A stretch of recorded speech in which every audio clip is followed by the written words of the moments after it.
The Noodler's Triple Tail is a clear, cigar-shaped fountain pen that's made out of a biodegradable resin called cotton butyrate. And cotton butyrate is a highly durable and crack-resistant resin, but it also has a bit of an odor. When I hold this pen a few inches from my nose, it smells somewhat like burnt rubber, and that smell does diminish over time. Both of the finials are rounded, and the top finial is separated from the cap with a metal band. Included in that band is a bent metal clip that reads Noodler's Ink, and then there's a teardrop shape at the bottom. It's a very flexible clip and very functional. The cap has a gradual taper down to a thin cap band which reads Noodler's Ink and nothing on the back. The cap unscrews in 1.5 turns to reveal the real star of the show, which is a stainless steel nib that's flexible and has 3 tines.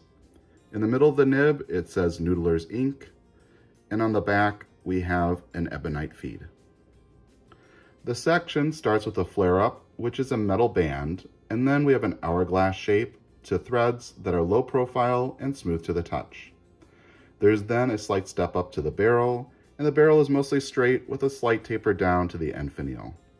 In the middle of the barrel, we do see an engraving which reads Triple Tail, Noodler's Ink.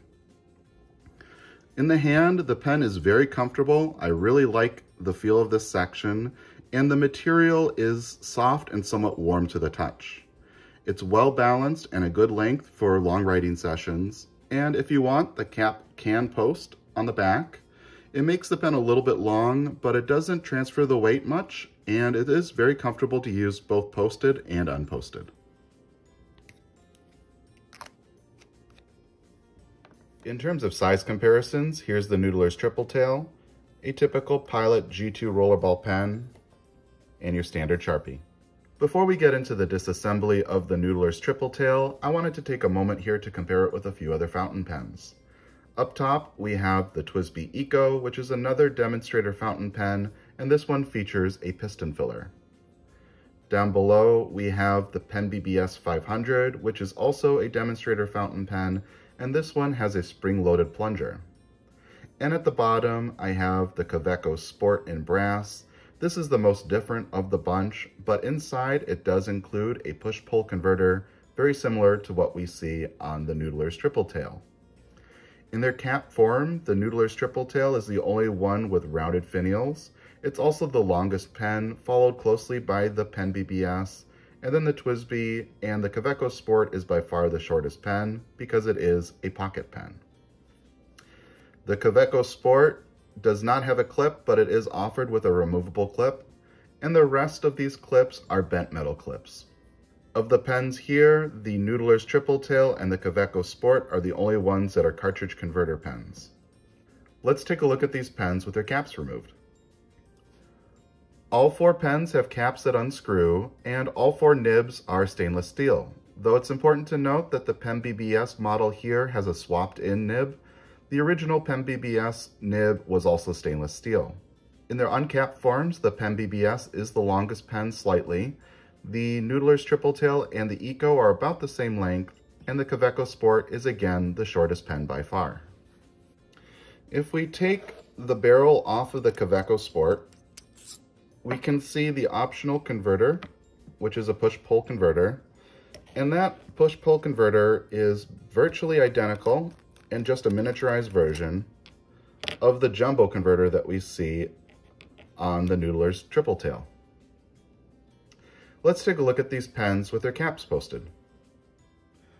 The Kaweco Sport has a cap that posts deeply and securely.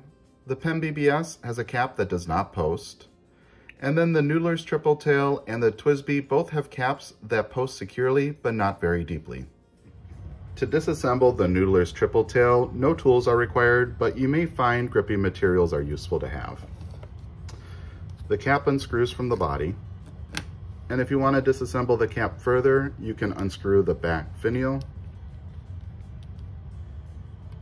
and then pull the clip off, and that's it for the clip. Inside the cap, there is no cap liner, just a little step up to seal off the nib. And then for the pen itself, the barrel unscrews, That's it for the barrel. And then the converter can be unscrewed from the grip section. And if you want to disassemble this further, the breather tube just pulls right out. And then grabbing the nib and feed, we can give them a twist. Doing so will remove the grip section. And we can see that the nib and feed are held together in this collar. Grabbing our gripping materials, we can pull them off. And then the nib and feed can come right apart. If you want to disassemble the converter, the back piston knob unscrews. Fun fact, the pen originally came with a clear piece. I accidentally flushed it down a sink. I reached out to Noodlers and they sent me this replacement piece without any questions. So that was really nice customer service to see. The piston then can be pushed through the front of the converter. And at this point, the pen is fully disassembled. To reassemble, I'm going to start with the piston and the chamber, and that goes through the front. There's a little thin hole that you have to thread it through. And then we'll grab our piston knob and screw that onto the back of the rod. And then I'm going to just make sure that it's finger tight. And now the converter is fully functional. Next, we'll grab our nib and feed with our nib collar. If we look at the front of the nib collar, there is an arc cut out towards the top right there. That's to line up with the nib. So we're going to put these two together and slide it in place.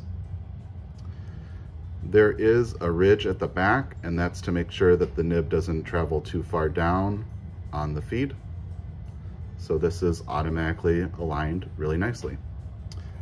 We'll then grab our grip section and screw that in. And then for the breather tube, on the back of the feed is a hole. Hopefully you can see that pretty well. We're going to insert the breather tube into that hole. Just like that. And then we'll reattach our converter. The breather tube actually goes through the rod on the converter, so I find it's easiest to line it up properly by having the piston rod extended all the way down. And then that just screws in place. And now this is ready to be inked up, so we just have to put the body back on. And then to reassemble the cap, the clip goes over the threads, and then the finial gets screwed down. There's no notch or anything to position this clip on the cap, so what I like to do is align it with the branding on the cap band and then screw it down tight. And we'll put that back on the pen. And at this point, we're ready to ink up. Inking up the Noodler Triple Tail, today I selected Iroshizuku Seo Ro. I'm not sure if I'm pronouncing that right, but it is a very nicely flowing turquoise ink. We'll take the cap off the bottle and the pen. Remove the barrel.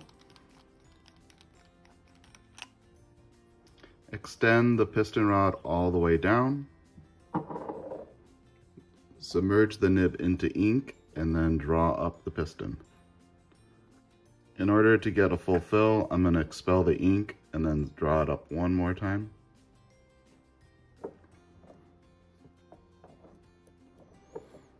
That looks like a good full fill. We'll go ahead and wipe off the nib.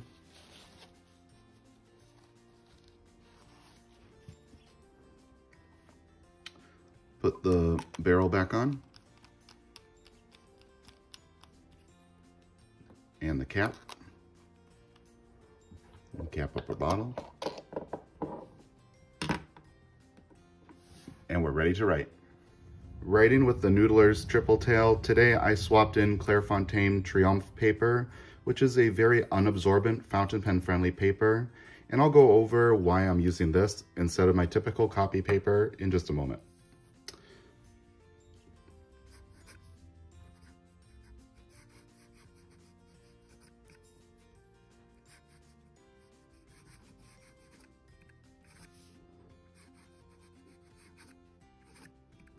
And we are writing with a stainless steel, I'm gonna just call it a triple tail nib, which I'll abbreviate TT.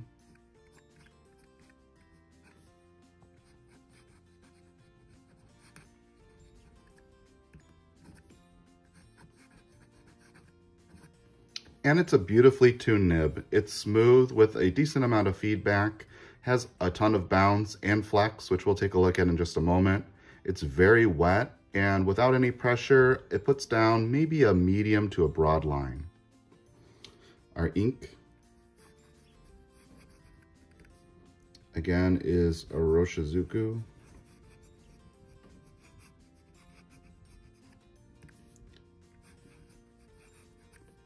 Soyoro.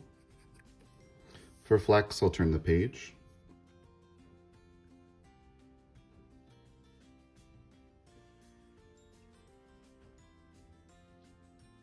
You can see there's a lot of flex to be had, but you have to go slow to not get any railroading like we saw right there. And then for reverse writing,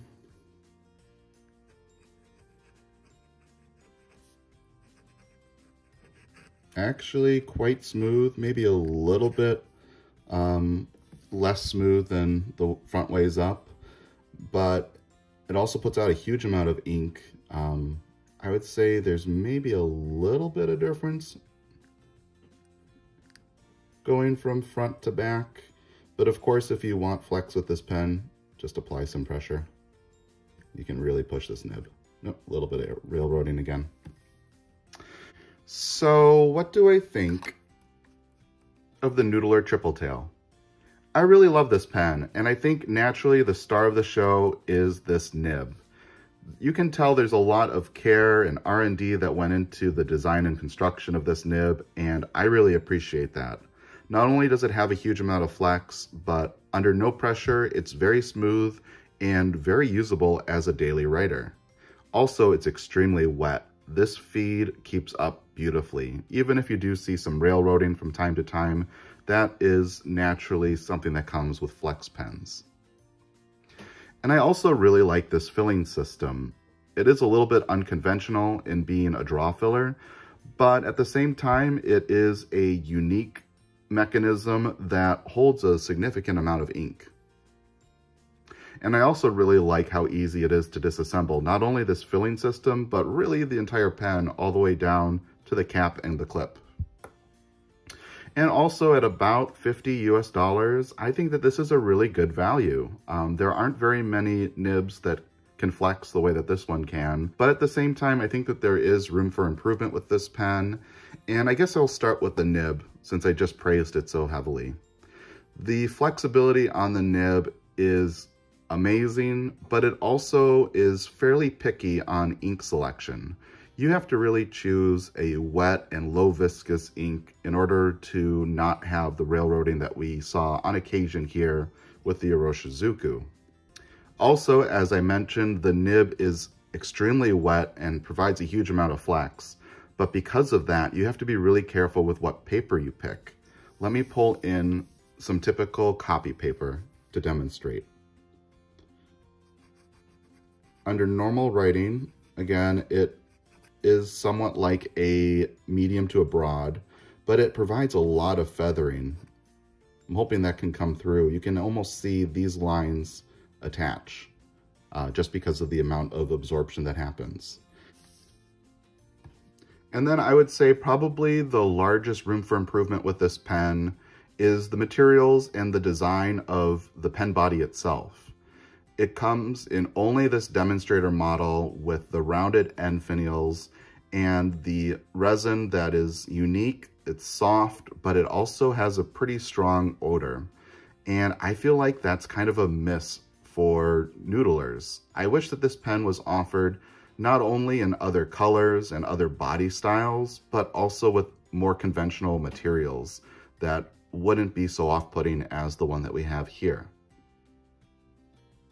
But over extended use with this pen, that odor has reduced quite significantly. And overall, I do find this to be a really fun pen to have in my collection. Not only is the nib smooth and easy to use as an everyday writer, But for those occasions when you want some extra flair and flex, this one has it in spades. So maybe it's not my favorite body type or material, but this one provides a great unique writing experience and a fun, versatile nib that's just a joy to use. And that just leaves me to say,